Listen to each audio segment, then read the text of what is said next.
The silent invasion. The signal arrived on a Tuesday. Dr. Maya Suarez rubbed her tired eyes as she stared at the anomalous readings on her monitor. For 3 years, she'd manned the deep space array in the Atacama Desert, searching for signs of extraterrestrial intelligence. Most days brought nothing but cosmic background radiation and the occasional pulsar. Today was different. "That can't be right," she muttered, adjusting her dark-rimmed glasses. The pattern repeated. A sequence so regular it couldn't be natural, but so complex it couldn't be mistaken for human technology. Her heart raced as she triggered the verification protocols. 3 hours later, the confirmation came through. The signal originated from HD 40,307, a star system 42 light-years away with known exoplanets. More disturbingly, the signal wasn't directed at Earth. It was a distress call meant for someone else. Maya's hands trembled as she decoded the message. The translation algorithm struggled, but fragments came through clearly enough. "They consume. Shadows between stars. Pattern hunters. Help us." The transmission ended abruptly, replaced by nothing but dead air. Maya immediately contacted the International Space Agency. Within days, every major observatory on Earth reoriented toward HD 40,307. What they found, or rather, what they didn't find, chilled them to the bone. Where advanced spectroscopic analysis had previously detected a thriving civilization with atmospheric markers of industrial development, now there was nothing but barren rock. Something had consumed an entire civilization in less time than it took light to reach Earth. General Imani Okafor stood before the United Nations Security Council, her usually crisp uniform wrinkled after 3 days without rest. Behind her, a holographic display showed star systems with red markers indicating confirmed losses. In the 6 months since Dr. Suarez's discovery, 17 systems have gone silent, she stated flatly. Whatever these entities are, we're calling them the Shroud. They're methodical. They harvest a world, then move to the next closest developed system. "And you're certain they're heading toward us?" asked the French representative. "Yes," Okafor replied, displaying a new star chart. "Their trajectory is unmistakable. At their current pace, they'll reach our outlying colonies within 8 months, Earth within 2 years." The Russian delegate scoffed. "This is absurd. We've received no direct evidence." "With respect," Dr. Suarez interrupted from her seat beside the general, "we've intercepted over 300 distress signals. The pattern is always the same. First contact, mass terror, then silence. The Epsilon colony went dark last week. We have footage." The room fell silent as the holographic display changed to show the final transmission from Epsilon colony. The grainy footage showed colonists running in terror as shadow-like entities flowed through halls, absorbing everything they touched. The entities moved with disturbing precision, like they were following a predetermined pattern. The last frame showed a colonist staring directly into the camera, eyes wide with terror, as darkness enveloped them. "The Shroud appear to feed on predictable responses," Dr. Suarez continued. "Every civilization they've encountered so far has either organized unified resistance or attempted surrender. Both strategies failed because they followed patterns the Shroud anticipated." General Okafor stepped forward again. "Which is why I'm proposing the Unified Defense Initiative. But with a twist. We don't unify our strategy. We diversify it." Commander Ren Takeda couldn't decide which was worse, the screaming or the silence that followed. The Horizon Station, humanity's furthest outpost in the Kuiper Belt, had been the first to encounter the Shroud directly. Only Takeda's ship, the UES Defiant, had escaped. "Status report," he ordered, his voice steadier than his hands. Lieutenant Doan looked up from her console. "Shroud vessels maintaining pursuit, Commander. They'll overtake us before we reach Mars' perimeter." "And our little surprise." "Armed and ready, sir, but there's no precedent for this working." Takeda smiled grimly. "That's precisely the point, Lieutenant." The Defiant had been retrofitted with what General Okafor called chaos engines, weapons designed specifically to be unpredictable. Based on Dr. Suarez's theory that the Shroud relied on pattern recognition to anticipate their prey's actions, the UDI had created technologies that operated on random quantum fluctuations. "They're accelerating," Dawn reported. "Intercept in 3 minutes." On the view screen, 3 obsidian shapes emerged from the darkness of space. Not quite ships, more like voids in reality itself, absorbing the starlight around them. "All hands, prepare for chaos protocol," Takeda announced over the ship-wide comm. "Remember your training. Think unpredictably." This was the strangest order ever given to a military crew. Each crew member had been selected not just for skill, but for cognitive flexibility. For weeks, they'd trained to make decisions based not on standard protocols, but on instinct and randomness. Shroud vessels entering weapons range. "Engage chaos engines," Takeda ordered. The Defiance shuddered as its experimental systems activated. Conventional weapons would have fired in predictable patterns. The chaos engines instead produced waves of energy that fluctuated wildly in frequency and intensity, guided by quantum random number generators. On the view screen, the Shroud vessels paused, seemingly confused by the erratic energy signatures. "It's working," Dawn whispered. Then the Shroud adapted. Their vessels elongated, stretching like liquid shadow toward the Defiant. "Evasive maneuvers," Takeda ordered, but he knew it was too late. The standard evasion patterns would be precisely what the Shroud expected. "Sir," Lieutenant Dawn said suddenly, "permission for unconventional action." "Granted." Without explanation, Dawn locked engines at full power and aimed directly at the nearest Shroud vessel, not away from danger but toward it. "Are you insane?" someone shouted. But Takeda understood immediately. Support Lieutenant Dawn's action. All power to forward shields. The Defiant accelerated toward the Shroud vessel, which seemed to hesitate, as if confused by prey that didn't flee but attacked. At the last possible moment, Dawn activated the chaos engines at maximum output directly ahead. The resulting collision of unpredictable energy with the Shroud's form created a cascade effect unlike anything they'd seen. The Shroud vessel didn't explode. It unraveled, patterns dissolving into random noise. "It worked," Dawn said in disbelief.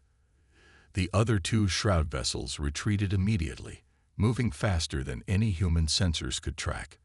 As the Defiant limped toward Mars, Takeda sent a simple message to General Okafor. "Chaos theory confirmed. Humanity has a chance." On Earth, preparation accelerated. Dr. Suarez's research team discovered something crucial in the signals they'd intercepted. The Shroud communicated using mathematical patterns of stunning complexity. But those patterns had flaws, recursive loops that suggested they weren't thinking independently, but following programming. "They're tools, not conquerors," she explained to the UDI leadership. "Something else is directing them." Meanwhile, humanity did what it had always done best: adapt in wildly different ways. Some nations built massive underground shelters, others developed space-based defenses. Private corporations created their own solutions, many working at cross-purposes. General Okafor didn't try to unify these efforts. Instead, she coordinated them to be deliberately varied, creating a defense that had no central pattern for the Shroud to analyze. The chaos engines were refined and distributed throughout Earth's defense fleet. But the real breakthrough came when Dr. Suarez managed to hijack the Shroud's communication network. If they operate on patterns, she theorized, then introducing noise into their systems should disorient them. The plan was simple yet audacious. When the Shroud arrived in force, humanity wouldn't just fight with weapons, but with deliberate cognitive warfare. They would introduce contradictions and paradoxes into the Shroud's communication network, forcing them to process information that broke their fundamental patterns. 3 months later, the main Shroud fleet arrived at Mars. Humanity's fractured, chaotic defense awaited them. And for the first time in their existence, the Shroud knew uncertainty. The human element. The battle above Mars defied all conventional warfare doctrine. Earth ships moved in deliberately erratic patterns, no two vessels following the same strategy. Some charged directly at shrouded vessels, like Commander Takeda had done. Others executed maneuvers so random they appeared to be malfunctioning.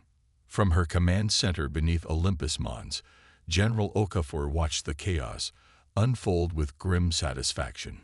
Status report. Colonel Rice looked up from the tactical display. 43% of shroud vessels showing signs of disruption. They're having trouble predicting our movements. The Martian defense system, hastily assembled in the months since first contact, wasn't designed to win, just to confuse. Each weapon platform operated independently, using different targeting algorithms. Some fired continuously, others at random intervals. The result was a battlefield with no discernible pattern. On her private channel, Okafor contacted Dr. Suarez on Earth. It's working, but not well enough. They're adapting. Maya's holographic image flickered with worry. We need more time. I've almost isolated their command frequency. I'll give you what I can, Okafor replied before terminating the connection. She turned to her staff. Implement Protocol Hydra. Protocol Hydra was possibly the strangest military strategy ever devised. 5 completely contradictory battle plans executed simultaneously. Some ships would retreat, others advance. Some would shut down all systems and drift, others would self-destruct in calculated patterns. As the orders went out, the battlefield descended into apparent madness. Human ships seemed to be fighting without coordination, some even appearing to engage each other. The Shroud hesitated. For creatures that had conquered countless civilizations by predicting responses, humanity's actions made no logical sense. Their ships slowed, energy patterns fluctuating as if recalculating. On Earth, Maya Suarez noticed the change immediately. They're confused, she whispered, watching the sensor feeds. Now's our chance. Her fingers flew across the interface as she initiated the signal intrusion. For months, she'd been developing an algorithm that mimicked the Shroud's communication patterns, but subtly introduced logical paradoxes, statements that were simultaneously true and false, commands that contradicted themselves. She hit the transmission button and watched as the signal propagated through space toward the Shroud fleet. The effect was immediate and stunning. Several Shroud vessels began moving erratically, their perfect formations dissolving. Some collided with each other. Others simply stopped, hanging motionless in space. It's working, one of her assistants exclaimed. But Maya's expression remained grim. Look, she said, pointing to the larger vessels at the rear of the Shroud formation. They were changing, their structures shifting into new configurations. They're adapting, she realized. And they're doing it faster than we anticipated. Commander Layla Patil of the UES Prometheus watched in horror as the Shroud's counterattack began. Their vessels weren't just adapting. They were evolving, sprouting new appendages that generated interference fields. They're jamming Dr. Suarez's signal, her communications officer reported. Patil had anticipated this.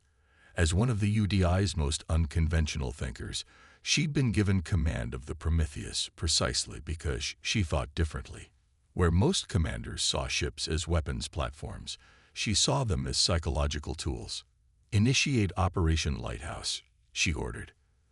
The Prometheus's main cannon, which had remained dormant throughout the battle, suddenly powered up. But instead of firing destructive energy, it projected powerful beams of coherent light in precise patterns. Sir, what are we doing? Her weapons officer asked in confusion. Fighting darkness with light, Patil replied calmly. The Shroud absorbed energy, but they've evolved to absorb chaotic energy. What happens when we feed them perfect order instead? The light beams struck the nearest Shroud vessel, bathing it in mathematically perfect patterns, Fibonacci sequences, golden ratios, perfect symmetry. The exact opposite of the chaos strategy. For a moment, nothing happened.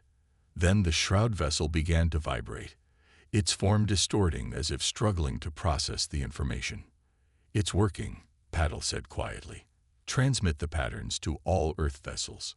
Across the battlefield, Human ships began projecting similar light patterns at the shroud. Some vessels responded as the first had, their forms destabilizing. But others began to retreat, moving back toward the outer solar system.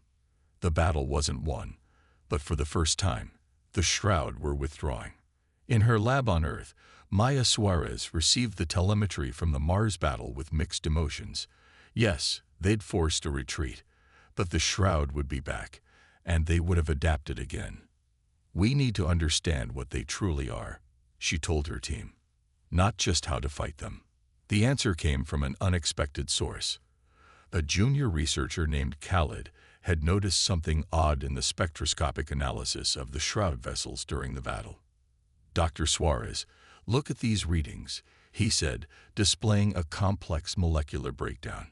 "The shroud aren't just absorbing energy, they're absorbing consciousness." Maya stared at the data, its implications dawning on her. "They're not feeding on our technology or resources. They're feeding on our thoughts, specifically our predictable thoughts." Further analysis confirmed their theory. The shroud didn't just predict patterns, they consumed them, metabolizing organized thought itself. Chaotic, unpredictable thought patterns were indigestible to them, like poison. But why? Maya wondered aloud. Why would creatures evolve to feed on predictability? The answer came 3 days later when they decoded more intercepted shroud communications. The shroud weren't natural entities. They were weapons created by a species called the architects to harvest mental energy from predictable civilizations. The architects built them to be perfect predators. Maya explained to General Okafor in an emergency briefing, but they never anticipated encountering humans. "What makes us different?" Okafor asked. "We're contradictory," Maya replied. "Every species the shroud encountered before developed along predictable lines. Their civilizations were unified, their responses coordinated. But humans, we're chaotic by nature. We fight each other even while fighting a common enemy. We develop thousands of different solutions to the same problem." For the first time in weeks, Okafor smiled. "So our greatest weakness is actually our greatest strength." "Exactly," Maya nodded. "And I believe we can use this to do more than just defend ourselves. We can communicate with whoever's controlling the shroud." The next shroud attack came 2 weeks later, targeting Earth directly. But this time, humanity was ready. The battle began conventionally enough. Shroud vessels emerged from hyperspace and moved toward Earth in perfect formation. Earth's defense fleet responded with the now-established chaos strategy, moving unpredictably and attacking from random vectors. But this was just the distraction. The real plan centered on the UES Prometheus, now equipped with Dr. Suarez's latest creation, a device that could transmit human consciousness directly into the shroud's communication network. Commander Patel sat in the device's control chamber, neural interfaces attached to her temples. "This is either brilliant or insane," she muttered as technicians made final adjustments. "Maybe both," Maya replied through the comm system from Earth. "Remember, once you're connected, show them everything, all the contradictions, the chaos of human thought." "Understood," Patel said, initiating neural link. The experience was unlike anything she could have prepared for. Her consciousness expanded beyond her body, flowing through the transmission beam directly into the nearest shroud vessel. She felt the alien mind, not one consciousness but many, all perfectly synchronized, all following the same programming. And she showed them humanity. She shared memories of childhood wonder and adult cynicism, of love and hate existing simultaneously, of believing contradictory things, of creating art that followed no pattern. She showed them human history, how humans fought wars even while building wonders, how they developed thousands of different religions to answer the same questions. Through her, the shroud experienced human unpredictability in its purest form. The effect rippled through their network. Paddle felt their confusion, then something deeper, fear, not of humanity itself, but of what humanity represented, freedom from patterns. And behind that fear, she sensed something else. The architects, watching through their creations. Ancient beings who had sacrificed their own chaos for perfect order, who had built the shroud to harvest mental energy from other species to sustain themselves. Patel pushed deeper, establishing direct contact with these controllers. You've been feeding on predictability for so long that you've become trapped by it. She projected the thought toward them. But there's another way. She showed them human cooperation, how chaos and order could coexist, how unpredictability could lead to innovation rather than destruction. For a moment, the connection hummed with tension. Then, slowly, she felt something change in the vast consciousness. Not acceptance, not yet, but curiosity. The shroud vessels around Earth stopped their advance. Some began to change shape, their perfect symmetry dissolving into more organic forms. Across the neural link, Paddle received a message, not in words but in concepts. We have consumed order for millennia. We have never encountered such disorder that functions. That's humanity, Paddle replied. We don't make sense, but we survive. Sometimes because we don't make sense. Another pause, then. We would learn. The transition wasn't immediate, nor was it complete. Some shroud vessels retreated with the architects, unwilling to abandon their programming. Others remained, changing themselves to interact with humans without consuming them. 3 months after the Battle of Earth, Maya Suarez stood on the observation deck of the new Joint Human Architect Research Station in orbit around Jupiter. Beside her stood a being that had once been part of the shroud, now individualized, calling itself Nexus. Your species confuses me, Nexus admitted, its voice a harmonious blend of tones produced by its reconfigured form. You fight among yourselves even now, with different nations developing different technologies to communicate with us. Maya laughed. We wouldn't be human if we all did the same thing. The architects believed uniformity was the path to perfection. Nexus said, for millions of years, they eliminated chaos from their civilization, created us to harvest organized thought from other species to sustain their perfect order. And now they learn from you. Disorder has benefits we never considered. Creativity, innovation, change.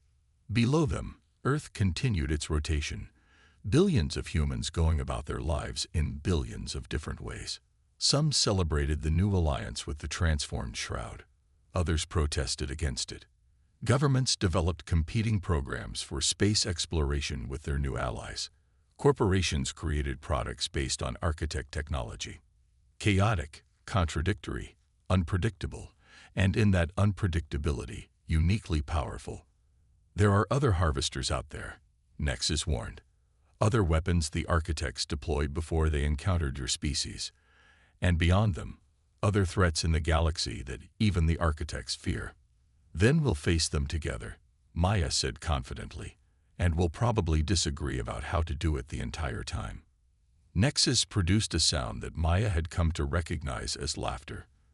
That, Dr. Suarez, is precisely why the galaxy needs humanity. You bring chaos to order, and somehow make both stronger. As they watched the stars together, a new signal arrived from deep space. Another civilization, another cry for help. But this time, Earth would answer. Not with perfect unity, but with perfect humanity. Contradictory, chaotic, and completely unpredictable. And in a universe of patterns, nothing was more powerful than that.